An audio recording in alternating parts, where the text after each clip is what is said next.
Bengithi ke namhlanje sizokhuluma ngombuso esiwumiselweyo. Bengithi namhlanje sizokhuluma ngezimnandi ezombuso.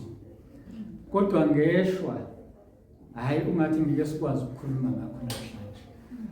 Kodwa ngokuzayo ngiyakholwa ukuthi sizokhuluma ngalokho. Kuthe kusenjalo kwaba nalokho bekumele ngikhulume ngidlulise kuqala kwase ukuphoqa ngoba kwabonakala kukuningi ukuthi angiqale ke ngikhulume ngesihogo ngoba angeke kusisize ukuthi sikhulume ngombuso kanti mhlawumbe asikho embusweni ozayo. Ungasidalela inkinga lokho endaweni eziningi bathenjiswa imoto, bathenjiswa umbuso walelizwe. Akukhulunywa ngendaba yesono, akukhulunywa ngendaba yokuthi umuntu makaphenduke. Kodwa uJohane yena ayesandulela inkosi uJesu kufikeni kwenkosi uJesu. Intshumayelo yakhe yayodwa. Wayevuka usuku nosuku ashone lapha emfuleni eJordani athi phendukani ngoba umbuso wezulu ususondele. Le ntshumayelo yakhe ke ngiyaziyo. Inkosi uJesu mhlazana iqala uvula umlomo ishumayela. Yashumayela intshumayelo efanayo yathi phendukani ngoba umbuso wezulu ususondele. Bengithi ke ngizokhuluma ngombuso kodwa manje uqala indaba yokuthi phendukani. Bese ke siza ke embusweni ngoba awukho umbuso ngaphandle kokuthi umuntu aphenduke. Inkosi uJesu ibifikele kuIsrael kubantu abaziwa ngokuthi bangabantwana bakaNkulunkulu. Kodwa manje kwafike kwashunyelwa izwi lokuphenduka. Okuthi ke singamangali ngiyazi ngisephakathi kwabantwana bakaNkulunkulu. Kodwa inkosi yakhuluma izwi lokuphenduka kubantwana bakaNkulunkulu kusho ukuthi nathi urelevant namhlanje ukuthi sisazokhuluma ngombuso kaNkulunkulu siqale sikhulume ngokuphenduka. Manje ke sizocacisa ke namhlanje ukusizwa inkosi indaba kakhulu esihogo nendaba yesiprofeto. Ngoba indaba yesihogo isidide abantu abaningi. Abanye bama emgwaqweni bephethe ama-pamphlet khona nako website bathi isihogo asikho. Angazi ke ukuthi eliphi iBhayibheli abalifundayo noma balifunda kanjani, kodwa ke indaba yeBhayibheli nayo niyokufunda iBhayibheli ijulile kakhulu. Uma uzofunda iBhayibheli ulifunde ngenyanga ungadukisa abaningi uSathane ngakusebenzisa. Uduke wena udukise nabaningi kodwa futhi ukufunda iBhayibheli ngoba noSathane uyakwazi ukulisebenzisa iBhayibheli. Into aqale afika ngayo lapha kuMateyu 4 uma uqala kuverse 1 efika uSathane enkosini uJesu. Uthi uSathane uma uyindodana kaNkulunkulu guqula lamatshe abe yizinkwa. Ngoba uSathane ubefuna ukuthi inkosi uJesu mayidle kungakabi isikhathi futhi idle ngokwentando kaSathane.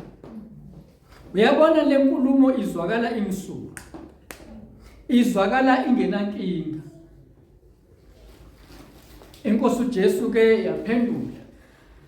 Yathi kulotshiwe ukuthi akusona sodwa isinkwa umuntu azophila ngaso. Yabona umuntu ophila ngesinkwa sodwa usenkingeni. Lapha sike sithi mangaba siku intercession sikhulumele namhlanje kuLuka 18. Uma uqala le ndaba esingayikhuluma ngake engenhla ekhuluma ngumFarisi. Ubala nezinsuku azila ngazo ngeviki. Bese lapha ngithi kuMateyu 22 noma 23 ithi inkosi uJesu uma ukulunga kwethu kungadluli okwabaFarisi mhlambe noma kwenye indawo ke ngoba sengikhohlwe exactly amavesi. Ithi uma ukulunga kwethu kungadluli kwabaFarisi. Uthi lo mFarisi mayikhuleka uzila cishe kabili noma kathathu ngeviki. So ukulunga kwethu uma kungadluli kwabaFarisi angisho ukuthi asibe nenzuko ngeviki esithi siyayizila cha. Kodwa ukulunga kwethu uma kungadluli kusho ukuthi ukulunga komuntu kune weight noma siyakwazi ukukumeasure. Uma ungastadisha impilo yabaFarisi bese usibheke wena ukuthi sengifinyelele yini kulezi zinga labaFarisi ababezila ngalolu hlobo belifunda iBhayibheli izithi inkosi uJesu lapha kuJohn 3 mayikhuluma noNikodimo ithi nabaFarisi engithi ngabefundisi. Kusho ukuthi abaFarisi bayalazi izwi likaNkulunkulu. Balazi ngendlela yokuthi baze bamelana nenkosi uJesu. Bethi kulotshiwe ukuthi akusetshenzwa ngosuku lwesikhombisa. Baze lapha kuMateyu 12 basola abafundi benkosi uJesu ukuthi badlelani lapha ezikhwetshini noma badlelani izikhwebu ngosuku okungavunyelwe ngalo. Sebekhohliwe ukuthi noDavide wakwenza lokho. Uyabona ukulifunda izwi likaNkulunkulu ungalifundi ngomoya ulifunda ngenyama. Ungaduka uphele ungamelana nentando kaNkulunkulu. Ngizama ukuthi asoba ngabazalwane bomkhuleko. Ekukhulekeni kwethu asoba ngabazalwane abathandayo nabajwayelayo ukuthi sizile ukudla bese sizihlolisise ukuthi sisekuyona yini intando kaNkulunkulu ngoba abaFarisi babekuzila ukudla kodwa babekuzilela into eyirong. Bekuzilela ukuthi bakwazi ukuthi batshela abantu bathwesa abantu imisebenzi enzima abehlulekayo nabo ukuyithwala.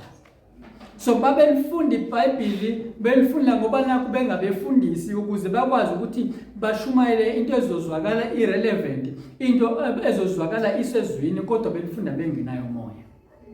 So into ekumele siyilwele kakhulu ukuba nomoya ongcwele ngoba uma singenaye sizodukana leBhayibheli siphethe. So ke sizokhuluma namhlanje ngendaba yesoko nendaba yabaprofeti.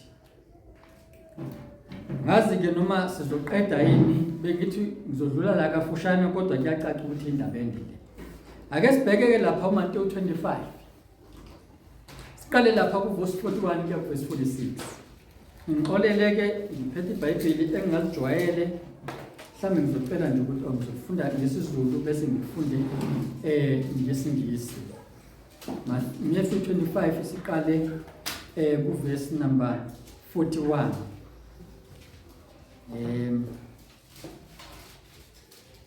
Emawushe umsebenzi nombimisalisela mangishumayele zona ezengozi khona ngothi ngangivela selizwi lamanani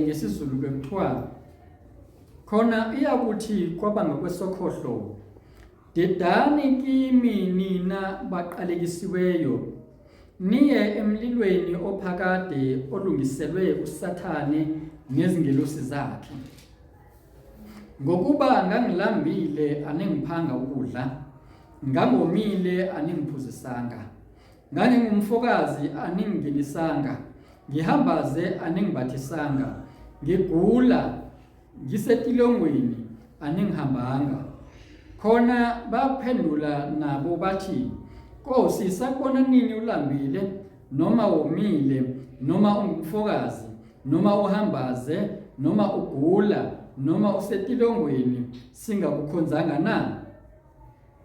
Khona iyakuphendula ithi, ngiqinisile ngithi kini, lokho eningakwenzanga komunye walaba abancinyane anikwenzanga nakimi. 46. Laba bayakumuka baye ekujezisweni okuphakade, kodwa abalungileyo baye ekuphileni okuphakade. Inkosi ibusise ukufundwa kwezwi layo. Then he will also say to those on the left hand, depart from me, you cursed, into the everlasting fire prepared for the devil and his angels. For I was hungry and you gave me no food. I was thirsty and you gave me no drink. I was a stranger and you did not take me in. Naked and you did not clothe me. Sick and in prison and you did not visit me. Then they will also answer him, saying, Lord, when did we see you hungry or thirsty or stranger or naked or sick or in prison and did not minister to you? Then he will answer them, saying, assuredly I say to you, inasmuch as you did not do it to one of the least of these, you did not do it to me. 46. And these will go away into everlasting punishment, but the righteous into eternal life. La-ke esifunde khona uma iqala mama siqaleni lapha kuverse 31 sizwa la ngokwesiZulu kuthiwa ukwahlulela kwendodana yomuntu. Ukwahlulela ke kubili noma kuyingxenye ezimbili, mhlawumbe ngokuvuma kwenkosi sisazofinyelela ukuthi kwahlulelwa kanjani, kodwa la esifunde khona sithola kunezimbuzi kunezimvu. Imbuzi ngamagusha ngapha, bonke laba baphambi kwesihlalo sokwahlulela noma phambi kwenkosi uJesu. Isiyachaza ke kulaba inkosi uJesu ebangenisa ezulwini isizathu sokuthi yindaba bezongena embusweni wangaphakade. Kuthiwa lapha verse 35, kepha nxa indodana yomuntu iza ngenkazimulo yayo nezingilosi zonke ezingcwele kanye nayo, khona izakuhlala esihlalweni sayo senkazimulo. Kuzakubuthelwa phambi kwayo izizwe zonke, ibahlukanise abanye kwabanye njengomalusi ahlukanisa izimvu nezimbuzi. Lo malusi uyedwa kodwa wahlukanisa izimvu nembuzi, ukusho ukuthi nembuzi zaluswa lo malusi nezimvu zaluswa lo malusi. Kusho ukuthi abantu laba ebebekholwa esizwa ngabo la, ngoba ingumalusi wezimvu inkosi uJesu. Kuthiwa ke imise izimvu ngakwesokhohlo, ngakwesokunene sayo kepha izimvu ngakwesokhohlo. Khona inkosi izakuthi kwaba ngakwesokunene sayo, zaninini nanibusisiweyo ngubaba, nidle ifa lombuso enomiselweyo selokhu kwasekelwa umhlaba. Umbuso umisiwe selokhu kwasekelwa umhlaba. Yilezi zinto ebengifisa ukukhuluma ngazo. So kuthiwa zanini ke kulombuso eniumiselwe selokhu kwasekelwa umhlaba. Kusho ukuthi uNkulunkulu ngesikhathi esisekela umhlaba wamisa umbuso. Lokho ekufanele silwele ukungena kuwo. Yini ke ezosivimba ukuthi singangeni kulombuso na? Kuthiwa ke ngokuba ngangilambile nangipha ukudla. Ithi inkosi yona uqobo lwayo yayilambile nina nangipha ukudla. Ileso sizathu noma esinye sezizathu esenza ukuthi laba bantu babiswe ngakwesokunene. Kusho ukuthi laba bantu bathi mabebona umzalwane, hey umzalwane omlambile, umzalwane omusenkingeni, umzalwane wami uswele, umzalwane wami ingane yakhe ayikwazi ukungena esikoleni. Uyazi ngisakhuluma ngalokho, kukhona ukuthi umuntu abe ngumzalwane enkonzweni kanti isihe akanaso. Ngikhumbula manje lokhu ngiseyingane, ngingene esikoleni sengimdala bese ngihlanganisa u9.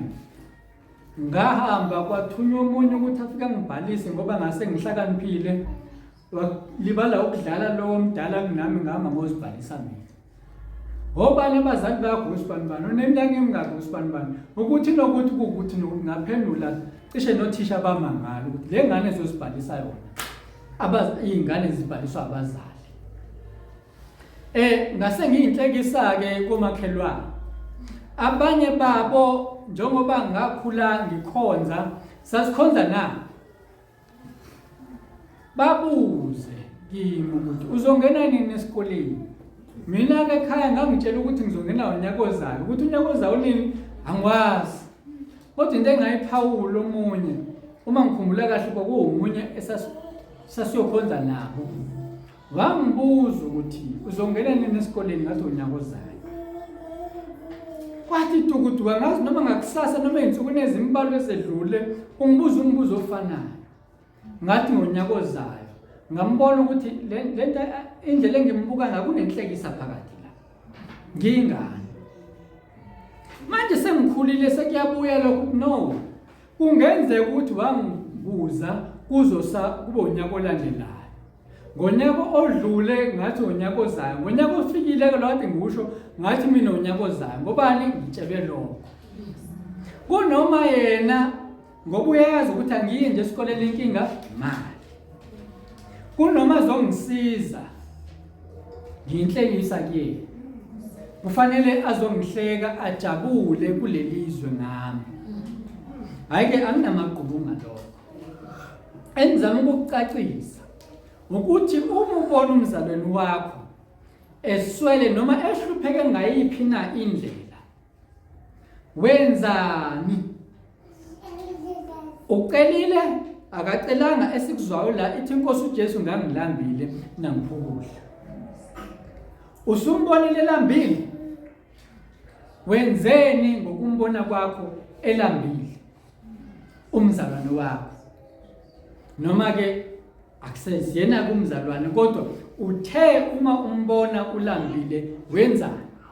Ngoba ukungabi nasihle kufakana esihogweni. Enye indlela ozothi usukhonzile wanikela ngokweshumi njengabaFarisi. Ekuthukulunga kwethu-ke akudlule kokwabaFarisi, ngoba uma kufana nokwabaFarisi ngeke singizwe. Wanikela ngokweshumi, kwathi uma ngizocela umnikelo lami, umnikelo wesihle, wanikela kodwa umzalwane wakho ulambile. Anginandaba mina ukuthi ukhonza kuliphi ibandla lomzalwane, kodwa uma umzalwane ulambile, inkosi uJesu ihlala kuye, wena uyamncisha, uncisha inkosi uJesu. Ithi inkosi uJesu lana ngangisihambi njengoba sinama-foreigners nje la eSouth Africa, siwabiza ngamagama athize, sithi azosiqedela imisebenzi, sithi azosibulalela iy'ngane zethu, azosidayisela into eyironge bese siyabazonda. Angisho ukuthi konke abakwenzayo ku-right, kodwa unenzondo yini ngisihambi esivakashele? Angikhulumi mina ngesihambe esiwusathane, cha. Wenze njani mangaba unomuntu okuhamba, umuntu ongamazi? Uyazi isithembiso sika-Abrahama sathenjiswa, saqinisekwa, kwafakwa isili nesikhathi esizokwenzeka ngayo 24 years later. Kodwa senzeka mhlazane kufika izihambi endlini ka-Abrahama, engazi ukuthi lezi zihambi kanti yingelosi. Kwathiwa ngalesi sikhathi sonyaka ozayo uzobe usuphethe umntwana. Kodwa esena 75 years wathenjiswa kwahamba sonke lesi sikhathi asizwa kufika ingelosi emzini wakhe. Nalezi ingelosi zayidlula, hayi ukuthi zaziqonda ukuya wakhe, cha zayidlula. Wazibona ebona amadoda angawazi ayihambi, wazibizela endlini yakhe. Lokho kwamdalela ukuthi athole umbiko ozoqinisekisa isethembiso sakhe esasithenjiswe kudala. Ngazi bekuyoba njani uma bengazi ngenisanga lezi ingelosi. Ithi inkosi uJesu ngangisesibhedlela, ngangihambela, ngangiboshiwe, ngangihambela, abanye ke baboshwe izolo kodwa bahambele nangomphuleko. Abanye babopheke ey'ntweni ey'ningi, baboshwe yinkinga babhekene nazo ekungesikho ukuthi mhlawumbe baswele, kodwa ikhona indlela obungabasiza ngayo ukuze basizakale, okungenani kubasize noma kungumkhuleko. And mawenze njalo wenza enkosini uJesu uqobo lwayo. EBhayibhelini kunomuntu esimaziyo owafa wawungena esihlokweni ngoba engazange abe nesihaba. Wangena impela esihlokweni. Ngithe sizokhuluma ngesihloko namhlanje. Uma sibheka laphayana incwadi kaLuka 16 siqale kuverse 20, sizomthola lo muntu ongene esihlokweni engeniswa ukuthi akaphanga umntwana kaNkulunkulu ompofu. Angisho ukuthi singabaphi abangisibona abantwana bakaNkulunkulu. Luka 16 siqale lapha ku verse number 20. Lithi ke izwi, kwakukhona futhi ompofu othile, uLazaro igama lakhe, owayelahliwe ngasesangweni lakhe egcwele izilonda, enqanela ukusuthiswa ngemvuthuluka ewa etafuleni lesicebi. Yebo, kweza nezinja zamkhotha izilonda. Kwase kuthi wafa ompofu, wathwalwa izingelosi, wasiwa esifubeni sika-Abrahama, nesicebi safa sembelwa, sesisehayidesi, saphakamisa amehlo aso, sisebuhlungwini, sambona u-Abrahama ekude noLazaro esesifubeni sakhe. Samemeza sathi, Baba Abrahama, ngihawukele, uthume uLazaro agcobhoze isihloko somunwe wakhe emanzini, aphozise ulimi lwami ngokuba ngiyahlushwa kuleli langabi. Kepha u-Abrahama wathi, ndodana, khumbula ukuba wamukela okuhle kwakho usesekuphileni noLazaro kanjalo okubi. Kodwa manje uyaduduzwa yena lapha, kepha uyahlushwa. Nangaphezu kwakho konke lokho kubekiwe umhosha omkhulu phakathi kwethu nani, ukuba abafuna ukusuka lapha bayekini bangekwenze, nalapho abangawelili kithi. Sasesithi, njalo ngiyakucela Baba ukuba umthumele endlini kaBaba, ngokuba nginabafowethu abayisihlanu, ukuze afakaze kubo, bangezi nabo kule ndawo yokuhlungu. Kepha u-Abrahama wathi, banoMose nabaprofethi, mabezwe bona. Sathi-ke, qha Baba Abrahama, kodwa uma kusuka umuntu kwabafileyo aye kubo, bayaphenduka. Kepha wathi kubo, uma bengalaleli uMose nabaprofethi, kabaye kuvuliswa noma kuvuka umuntu kwabafileyo. Sithola ukuthi la uLazaro sesangweni lesiqeli elangazelele imvuthuluka yesiko not ukuthi wayifuna ukukhulu imvuthuluka nje lokho ukuthi mangaba uthi uyasika isinkwa yavuthuluka kuwela phansi wayelangazelele nje okuncane ukuthi umzalwane wakho noma ngabe uyabona ukuthi anginakho nami kodwa umbuzo ukuthi unayo yini imvuthuluka lokho nje okuncane akudingi ukuthi uzumnikeze okuningi akudingi ukuthi uzuthi uma benginakho uma bengiyisigwili bengizokwazi ukumsiza inkinga yami angisocha akukho ukuzithathela kuthiwa ubelangazelele imvuthuluka isiko kusho ukuthi noma ngabe uswele kangakanani uma nje unayo imvuthuluka ungamsiza umzalwane wakho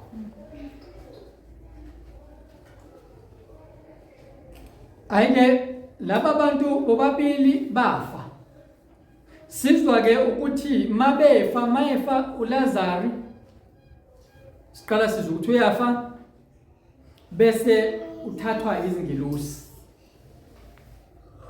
isicebi sizwe ukuthi siyafa bese siyambelwa asizwe ukuthi uLazarus mayefa uyambelwa sizwe ukuthi uyafa bese ethathwa ingelosi okuwukuthi la kukhulunywa ngomphefumulo ukuthi imizimba yabo iyafa bese ofayo engayi kuNkulunkulu umbelwe umgodi uyongena emgodini umphefumulo wakhe kodwa ofa ekuNkulunkulu uthathwa izingelosi zimthathe zimsela kade sebenzela khona eparadise kodwa obekholwe encisha umzalwane oncishanayo uyafa ambelwe kuloyo mgodi owenzela uSathane awungena khona impela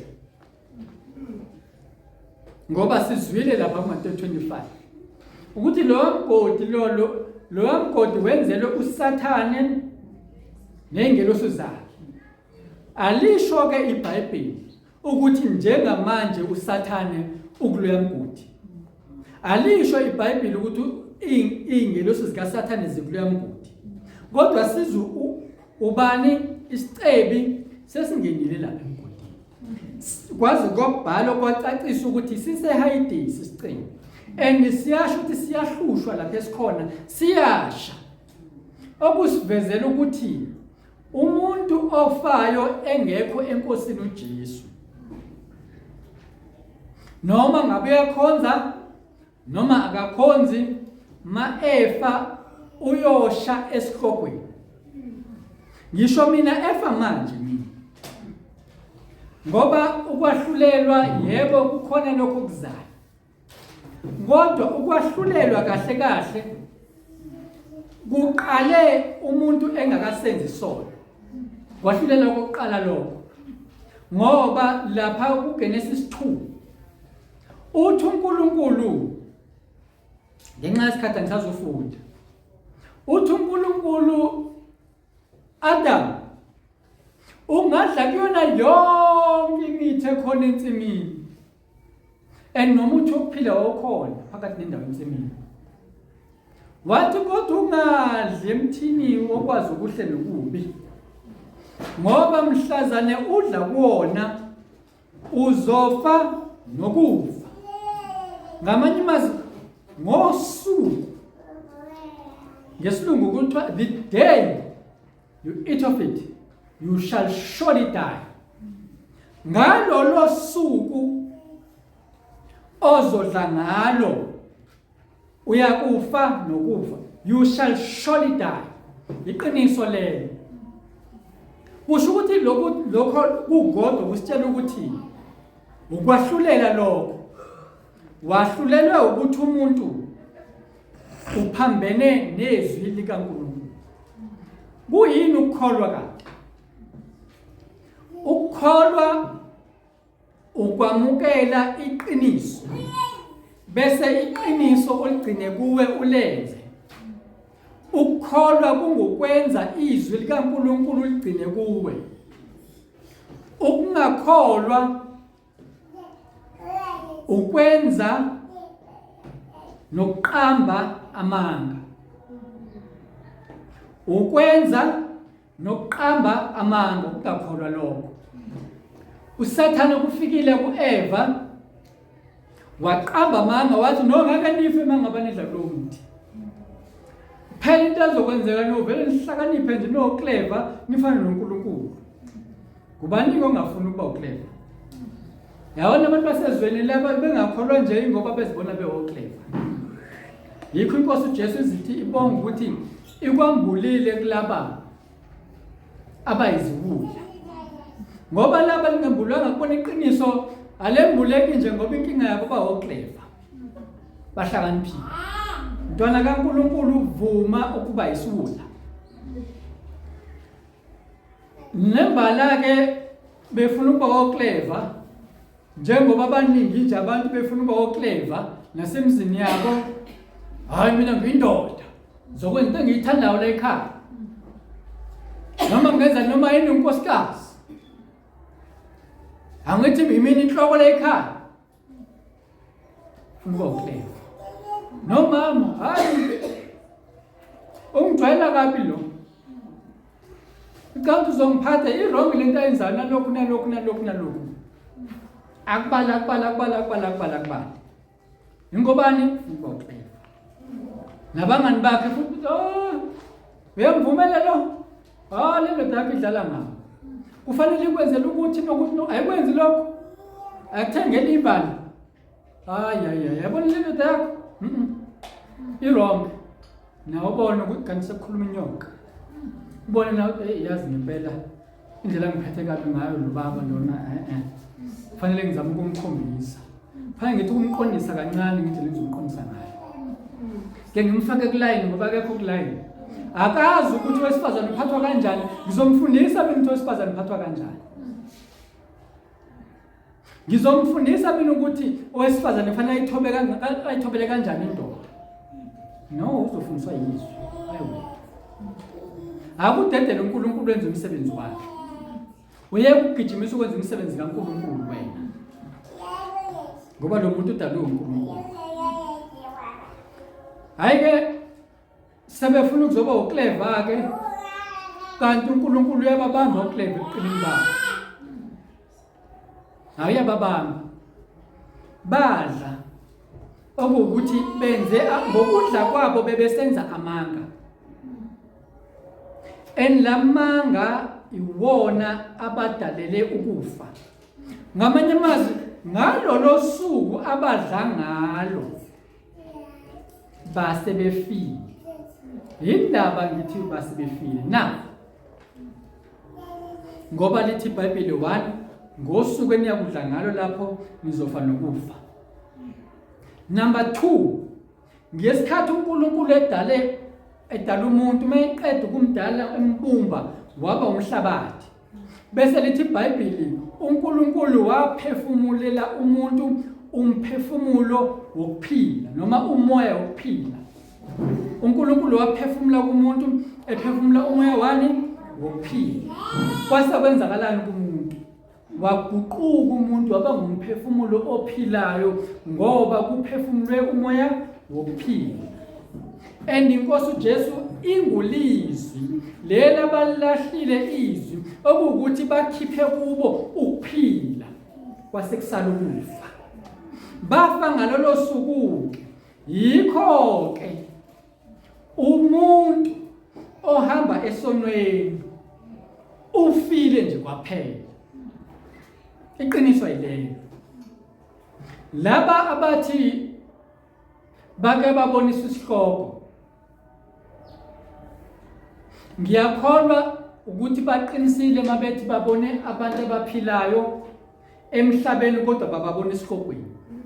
Ngoba lithi imhlazana udla kulowo muntu noma umhlazane uphambana nezwi kaNkulunkulu, uphambana neqiniso likaNkulunkulu, ufa ngaso leso sikhathi. Isona sikhathi impela leso fa ngaso. Yikho bethi ke bababona esihlokweni kodwa futhi bakhona emhlabeni.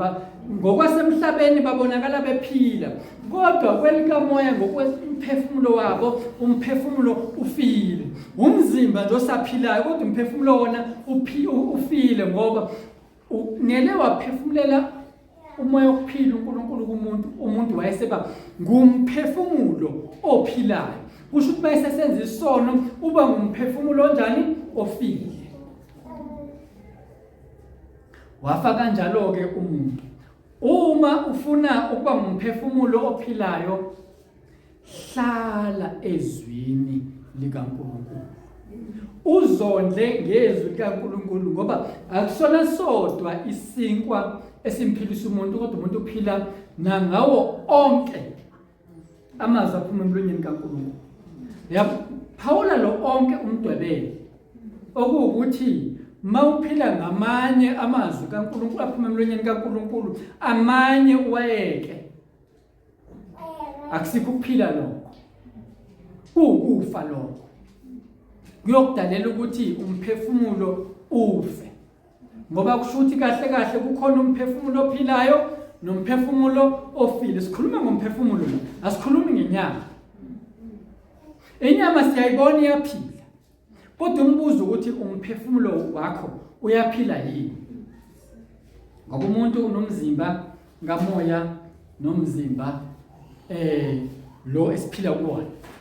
Yikho phela iBhayibheli lithi singalingi laba abancinyane ngoba izingelosi zabo zibona njalo ubuso bukaNkulunkulu. Angikholwa ke ukuthi ongakholwa nengelosi yakhe ezobona ubuso bukaNkulunkulu kodwa umzimba wakho ubusesikokweni. Angikholwa yilokho. So uLazarus waya eParadise, iStebi saya eHades.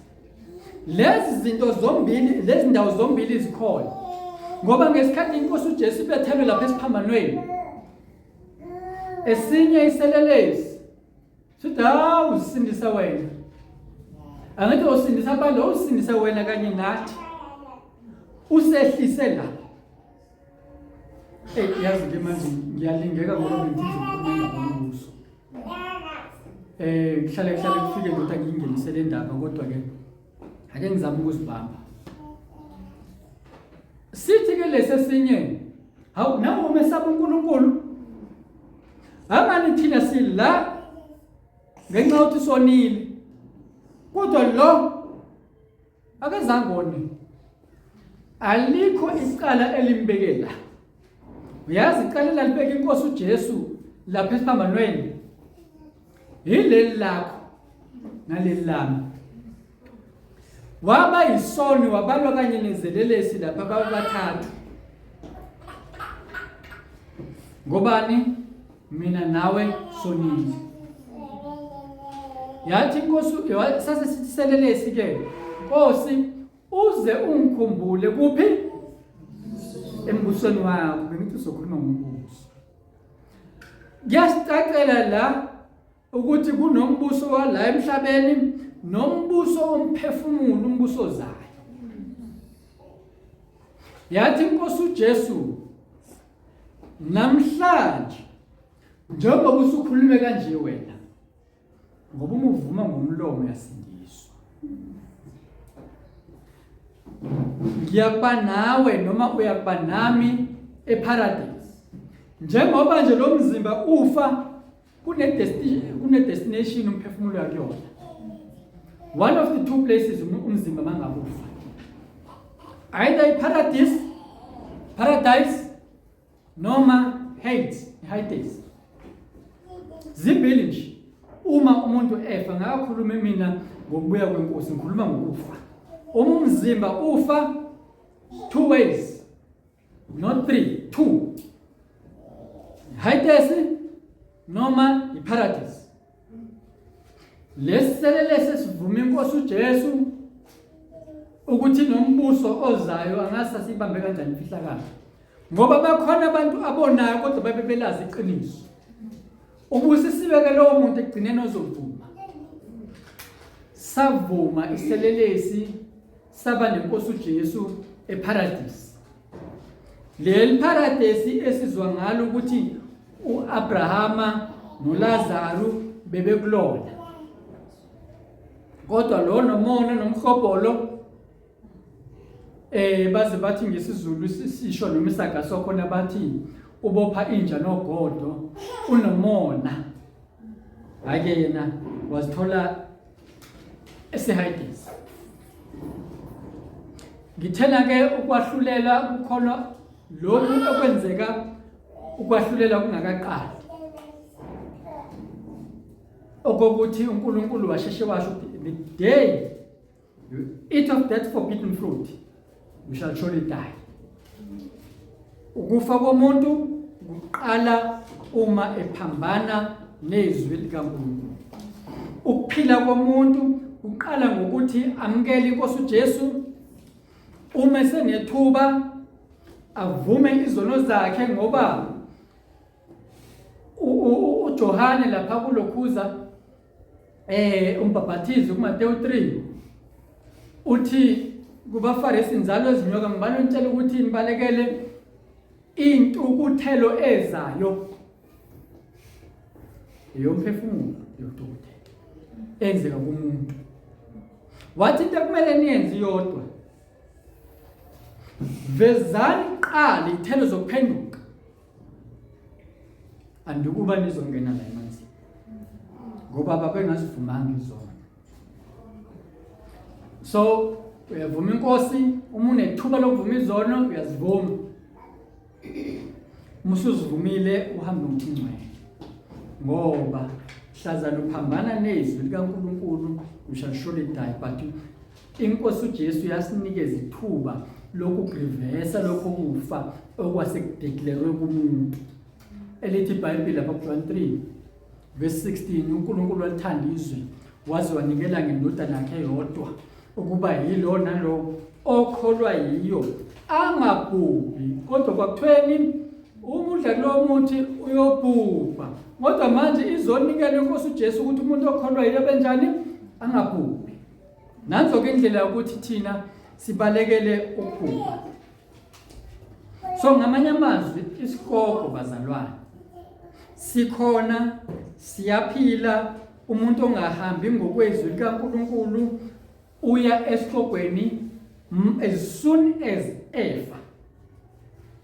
Hayi ukuthi kuzolinda ukuthi kuze kosuku lokwahlulela. Usuku lokwahlulela liyeza. Abantu kabathi bake baya esikogweni, bathi umuntu uya egunjini lapho kujeziswa khona abantu abenze lesi sono kade simhlula noma sidominate empilweni yakhe. Kuhlulela kokuqala ke lokho noma ukufa kokuqala ngokweBhayibheli, okuwukuthi ungazenza izono zakho ake ngilinganisa zo100, kodwa kukhona lesi ebesiyinkinga kuwena. Mangaba ufe uyisifebe uzongena ezifebeni, kodwa futhi ubuqamba amanga, kodwa futhi mhlambe ubukhipha izisu, ubulala wenza lokhu nalokhu kodwa uyifebeni. Mangaba ukhipha izisu mhlambe kuyona into edominate kuwena leyo, uye kwabakhipha izisu nababulali kodwa ubuwaqambile amanga. Ukwahlulela kokuqala lokho kwaqala encwadini kaGenesis, noma ukufa kokuqala lokho sekuzwe encwadini kaGenesis ukuthi you shall surely die. Mhlazana phambana nezwi likaNkulunkulu lisho uNkulunkulu wenza okuphambene, wenza amanga.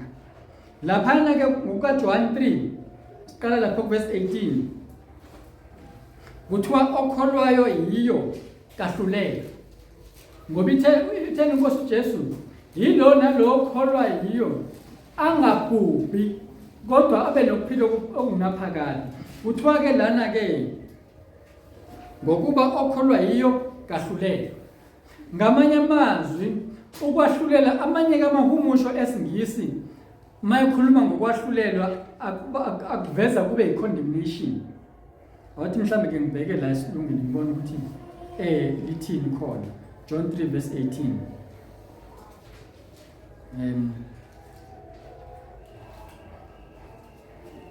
Lapha ku verse 18 kuthiwa he who believes in him is not condemned. Kalahlwa.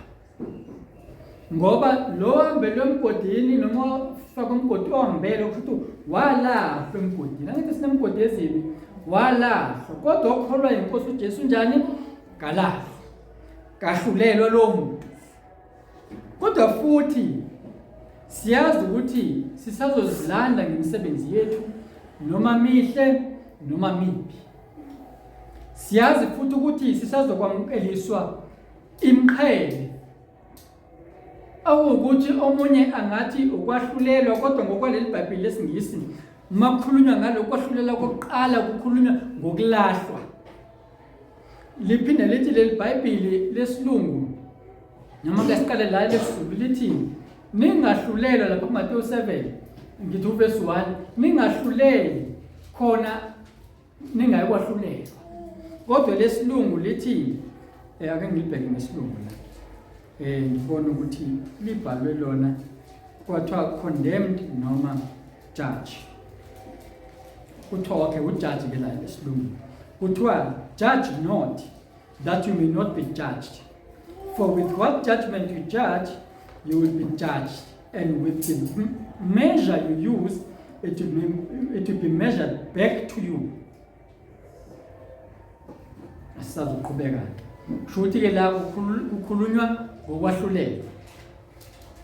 So masiqhubeka ke lapha ku verse 18 ka John 3 kuthiwa ongakholwa usahlulelwa. Akushiyo ukuthi umuntu mayengakholwa usazohlulelwa, kodwa kuthiwa sewahlulelwe vele. Ngoba wahlulelwe kuphi?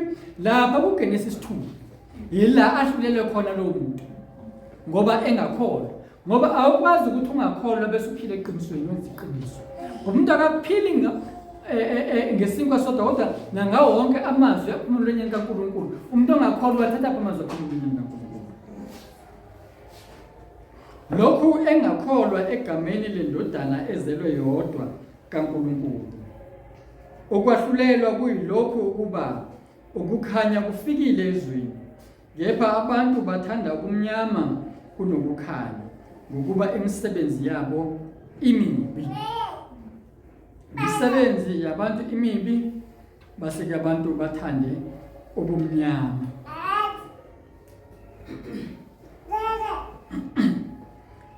Sisakhuluma ke ngendaba yesihloko. Umuntu owahlulelwe,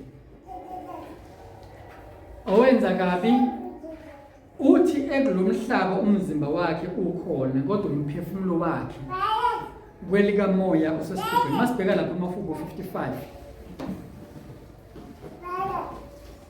verse 15.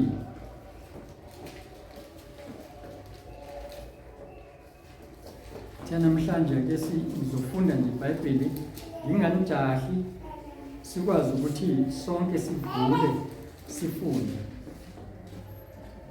Verse 15 kuthiwa ukufa makubazume, bashonele endaweni yabo, bashonele endaweni yabafileyo besezwa, ngokuba ububi busezindlini zabo nasezinhlizweni zabo.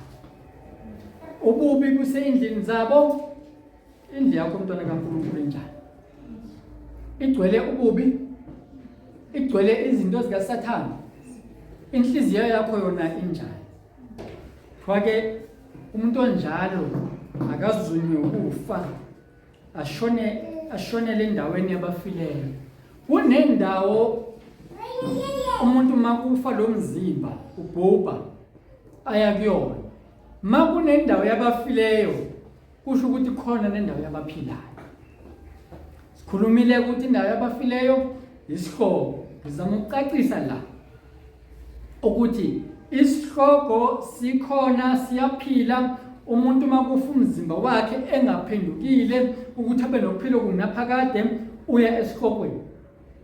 Umuntu ongenzi kahle kubazalwane bakhe noma ngabe usezivumileke izono zakhe uya esihlokweni, njengoba sizwile lapha kuMateyu 25. Okuthi kumele sicele njalo kuNkulunkulu, sikhuleke njalo kuNkulunkulu ukuthi asikhombise, njengoba uMahubo 39 verse 23 no 24, ukuthi umkhombise uNkulunkulu uma ikhona yini indlela yosizo kimi. ngoba ngisho into esengizivumile ngizaziyo. Ngisho ngithi akukho engikukhumbulayo ngokwami ngikwaziyo. Kepha inkinga nje kube ukuthi wenza kahle yini kwabanye ukuze umphefumulo wakho uye ekuphileni okunaphakade. Ake ngicacise le ndaba ke futhi. Bengithena ekuqaleni sizokhuluma indaba yokuthi ngokuvuma kweNkosi kukhona kwahlulela lokho esithola eGenesis 2. Bese kuba khona ukwahlulelwa kwesibili. Noma ke lithi iBhayibheli ungukufa kwesibili. Ngizoqala ngokuthi ke uSathane namadimoni njengoba sifundile isikhoko senzelwe yena namadimoni. Kodwa uSathane namadimoni abakalahlelwa esikhokweni. Kodwa umuntu ofayo umzimba wakhe onile sesilizwe iBhayibheli kuGenesis 2 liyakusho lokho uyalahlwa. uSathane ulahlelwe emhlabeni. Isambulo 12 verse number 9. uSathane namadimoni akhe ngenxa isikhathi ngisazofunda ulahlelwe emhlabeni hayi esikhokweni. uSathane namadimoni akhe bese iBhayibheli ke maya kuwe emhlaba kusho bani ke ithina ngithina somhlaba sibunjwe ngomhlabathi kuthiwa maye kithi futhi masiqapheleke. Makuthiwa maye kusho ukuthi usenkingeni. Kumele uqaphele impela. uSathane namadimoni asikakafiki isikhathi sokuthi bona bajeziswe.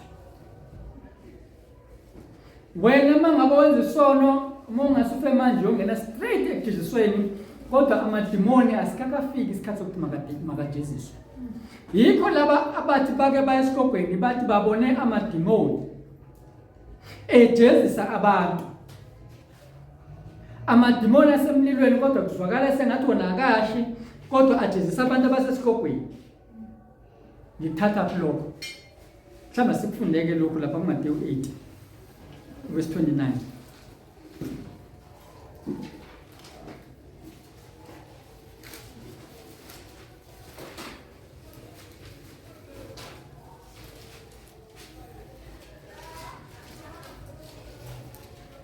Verse 29.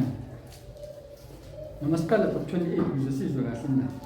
Kwathi esefikile ngaphesheya ezweni lamaGadara, kwahlangana naye ababili bekhwelwe ngamadimoni, bephuma emathuneni, beyizidlova ezinkulu ngangokuba kwakungedlule umuntu ngaleyo ndlela. Umuntu ongenamadimoni unjalo ke.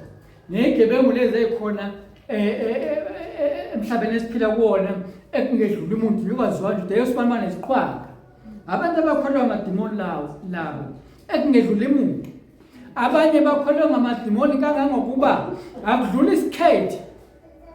Manga nje kudlula isikhethi noma ibhlukwe, ngoba bese kwagqoka amabhlukwe manje sekunzima ukuthi isikhethi uma ukhuluma umuntu wesifazane hayi umuntu ujika naye nje nokholwayo ujike naye nje. Kanje akudlula ibhlukwe noma kudlula isilisa. Nabesilisa ke sebagqoka bayimpintsha ke bagqoka izimpahla eziveza imizimba yabo, bagqoke nabo baveze ilokhuza imilenze yabo, benze lokhu nalokhu. Akudluli nje indoda nje yabona hawu uzube namagwegwe ke lo. Uzoma kanjena aza umuntu abukisisa kudlula ilutho. Ukholwa yini ngamadimoni lo muntu? Wakungedluli umuntu ke nala. Kuthiwa ke bheka bamemeza bathi sinamsebenzi muni nawe ndodana kaNkulunkulu? Uze lapha ukusizwisa ubuhlungu kungakabe isikhathi na? Sizwa la ukuthi abantu laba bakholwa ngamadimoni, sizwa ukuthi abantu laba abakhulumayo kodwa uyilandela kahle indaba bekhuluma amadimoni. Okuwukuthi umuntu uyakwazi akhulume ubone wena ukukhuluma umuntu kanti ukukhuluma idimoni qobo lwakhe. Kanjalo futhi kuyenzeka ukuthi umuntu akhulume uthi wena ukukhuluma umuntu kanti ukukhuluma uMoya oNgcwele. Ngoba ithi iNkosi uJesu lapha ngo-24 mangaphosisi siyakuthola nakuma-14 uma ngikhumbula kahle. Ithi-ke singakhathazeki ukuthi uma ngaba sebesibizele emantolongweni sofike sikhulume sithini siziphelele sithini. Ithi ngoba umoya ongcwele uzokhuluma kobe kungakhulumi thina kobe kukhuluma ongcwele ukuthi siphendule ngaso leso sikhathi, kodwa uthi kobe kungakhulumi thina kobe kukhuluma umoya ongcwele. Kusho ukuthi kubantu esibezwayo bekhuluma ziningi izinkulumo ebeziqhamuka kumadimoni. Omunye abesiyazithatha bese ethama kubo 1 ukusukela kuvesi 1 ubusisiwe ongahambi ngeziluleko zabanjani zababi. Ngoba uzohamba ngeluleko zababi noma ngomuntu ongakholwa kanti usuhamba ngesiluleko samadimoni. Khuluma amadimoni lana ngathi-ke kuthiwa bheka bamemeza bathi sinamsebenzi muni nawe ndodana kaNkulunkulu uze lapha ukusizwisa ubuhlungu kungakabi yiso isikhathi na.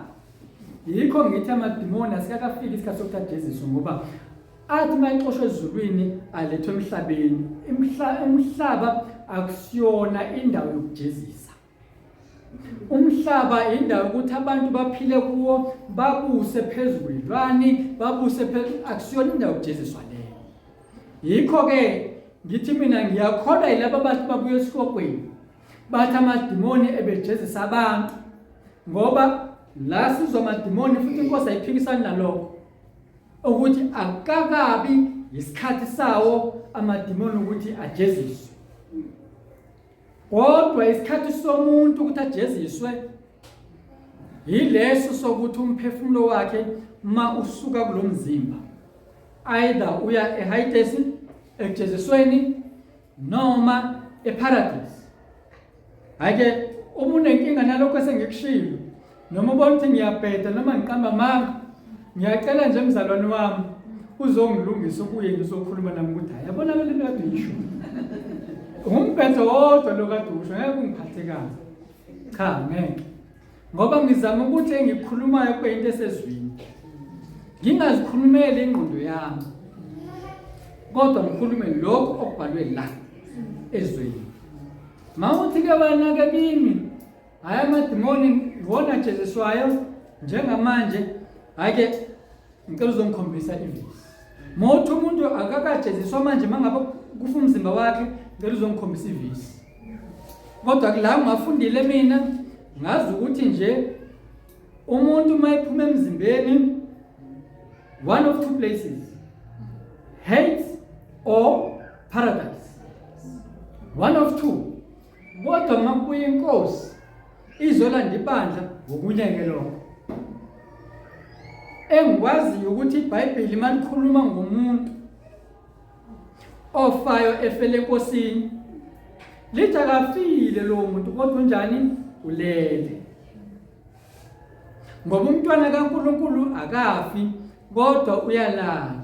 Yabona umuntu mayelele uba kuleyo ndawo akuyona asikhulumi naye kube sengazi ukuthi ukwelinye izwe lakhe yedwa la ekhona.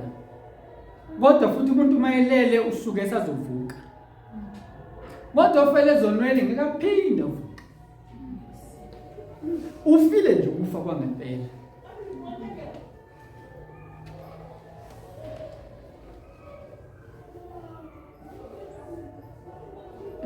Ngibuka isikhathi-ke manje ukuthi sizosiphoqa ukuthi sisheshe sime kule ndaba kodwa ke ngicela sibheke lapha encwadini yeSamuel 20 ngoba bengithembisile ukuthi sizokhuluma indaba okwahluleka kwesibili noma ukufa kwesibili. Hayi ngathi kufanele ngithole enye iBhayibheli leli liyangiphazamisa. Alingivulisi kahle liyangivimba ukuthi ngingakwazi ukuvula la ngifisa ukuvula khona ngesinye. Siqale lapha kuvesi number 1. Uthiwa ngase ngibona ingelosi yehla ezulwini iphethe isihluthulelo sakwalasha neketanga elikhulu ngesandla sayo. yambamba uDraco, inyoka endala ongumhlebi noSathane, yambopha iminyaka eyinkulungwane. Kusho ukuthi bengaboshiwe uSathane, usezoboshwa la. 3, yamphonsa ke kwalaji. Yabona bengitheni wayephonsa emhlabeni ekuqaleni uSathane. Kodwa la yima ke la eseboshiwe esephonswa kwalaji. Uma ube kwalaji uSathane bengeke abe nawo amandla ukuthi azosilinga la. Yamvalela phakathi, yamqinisa ngophawu ngaphezulu kwakhe ukuze angabe esadukisa izwe. Ize iphele iminyaka eyinkulungwane, emva kwalokho umelwe ukuba athukululwe isikhashana. Yilapho ke uSathane eseboshwa khona. Siqale kuvesi number 10. NoSathane owazidukisayo waphonswa echibini lomlilo nesibabuli. Lapho kukhona isilo nomprofeti wamanga. Uphonswa kuphi uSathane? Echibini lomlilo nesibabuli. Kukhona bani lapho? Sithola ukuthi kukhona isilo nomprofeti wamanga. Kusho ukuthi uSathane uyalandela ukuyongena echibini lomlilo. Ongene kuqala echibini lomlilo isilo nomprofeti wamanga. Yikho ke ngithi uSathane akaqalanga ukuthi awuphonswe esikogweni yena, kodwa uphonswe la emhlabeni. Bangena kuqala laba kunoSathane. uSathane simthole ngena kamuva la. Verse 10. Ziyakuhlushwa imini nobusuku kuze kube phakade naphakade. Ukwahlulela ke lokhu kwesibili.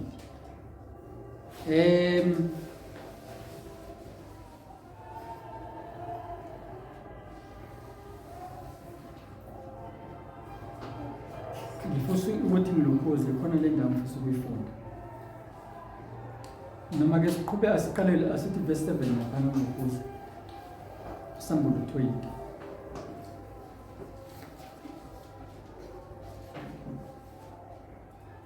Nxa isiphelile iminyaka eyinkulungwane uSathane uyakukhululwa etilongweni lakhe aphumele ukudukisa izizwe ezisemakhumbini amane omhlaba, oGogi noMagogi, azibuthele ekulweni ezimumo wazo engangesihlabathi solwandle. Zase zikhuphukela ngaphezulu kobubanzi bomhlaba, zakaka ikamu abangcwele bomuzi othandiweyo, wehla umlilo ovela ezulwini wazidla waziqeda.